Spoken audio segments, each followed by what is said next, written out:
नमस्कार, मैं हूं शम्स ताहिर खान और आप देख रहे हैं वारदात। एक अनकही कहानी, कहानी एक माँ की, कहानी उसके दर्द की और कहानी उस दर्द के दवा बन जाने की। दिल्ली के नज़दीक ये कहानी है एक ऐसी माँ की जो हर रोज़ अपना सारा काम छोड़कर घंटों सिर्फ ट्रैफिक कंट्रोल करने में गुजारती है। वो न तो ट्रैफिक पुलिस में है और न किसी समाज सेवी संगठन में, लेकिन फिर भी उसका सारा दिन सड़क पर ही गुजरता है। जानते हैं क्यों? क्योंकि यही तो है उसकी अनकही कहानी।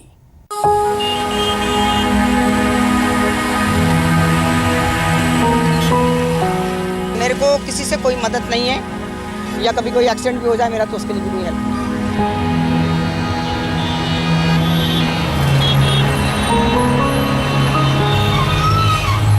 इस दौड़ती भागती जिंदगी में हर किसी को अपनी मंजिल तक पहुंचने की जल्दी है। अब इसे दिल्ली जैसे किसी शहर का मिजाज कहें या फिर यहाँ की मजबूरी। इस जल्दी में कौन पीछे छूट रहा है और किसका सफर बीच रास्ते में ही खत्म हो गया, इसकी खबर भी किसी को नहीं होती। लेकिन इस तमाम आपाधापी और रैट रेस के बीच कोई ऐसा भी है जो दूसरों के लिए जीता है। डेली मैडम आती हैं, कोई दिन ऐसा नहीं हो जो नहीं आती हो। दूसरों के लिए सोचता है। मैं तो उनको पूछिए, मैं रोज ऐसे सलाम करता हूं उनको। जगह नेशनल हाईवे नंबर 24, गाजियाबाद। वक्त दोपहर के 2 बजे। वो चाहे जेठ की चिलचिलाती धूप हो या फिर हाड़ कपाती ठंड, दिल्ली और गाजियाबाद के बीच खोड़ा कॉलोनी के इस ट्रैफिक जंक्शन पर यह महिला कुछ यूं ही पिछले 6 सालों से लगातार खड़ी खड़ी ट्रैफिक कंट्रोल करती है। वो कभी कानून तोड़कर आगे निकलने की कोशिश करते किसी ड्राइवर को फटकार लगाती है,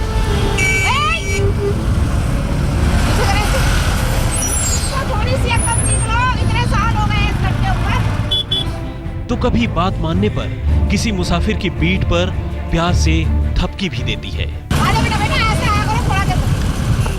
लेकिन सवाल यह है कि सफेद सलवार सूट, सिर पे टोपी, हाथ में रूल और गले में व्हिसल लिए इस महिला का आखिर ये कैसा जुनून है?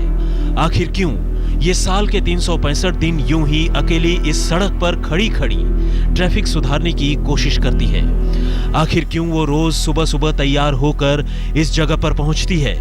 और क्यों घंटों तक धूल और धुएं के बीच एक दम घोटू वक्त गुजारने के बाद वो देर शाम को घर लौट जाती है, बगैर किसी चाहत, बिना किसी फायदे, दौलत या फिर शोहरत के? आखिर कोई सालों से ऐसा कैसे कर सकता है?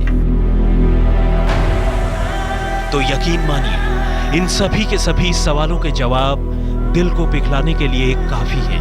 50 साल की डोरिस फ्रांसिस की ये कोशिश और उनके जज्बे की कहानी रोंगटे खड़े करती है। दरअसल डोरिस का यहाँ इस सड़क से और इससे गुजरती इस बेलगाम ट्रैफिक से एक अजीब और अनकहा रिश्ता है।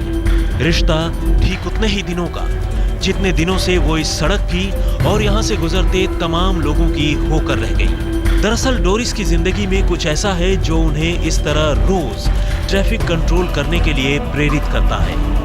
वैसे तो इस जगह से हर रोज गुजरने वाले तकरीबन 90% लोग डोरिस की इस कहानी से अनजान हैं। लेकिन जो डोरिस की दर्द भरी कहानी जानते हैं, उनका सिर हमेशा डोरिस और उनकी कोशिश के लिए इज्जत और अदब से झुक जाता है।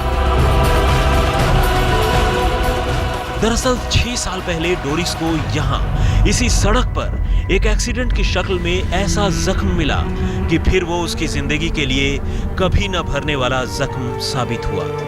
लेकिन अपने इस जख्म पर सिर्फ रोने और मातम मनाने के बदले डोरिस ने यहाँ इसी जगह पर ट्रैफिक कंट्रोल करने का जो फैसला किया, वो यकीनन एक नायाब मिसाल बन गई। क्योंकि डोरिस ये नहीं चाहती थी कि यहाँ फिर कभी ट्रैफिक की रफ्तार किसी को कभी ना भूलने वाला जख्म दे जाए। लेकिन आखिर क्या था वो जख्म और कैसे एक ही झटके में बदल गई डोरिस की जिंदगी? ये कहानी भी कम कचोटने वाली नहीं। राम किंकर सिंह, गाजियाबाद, आज तक।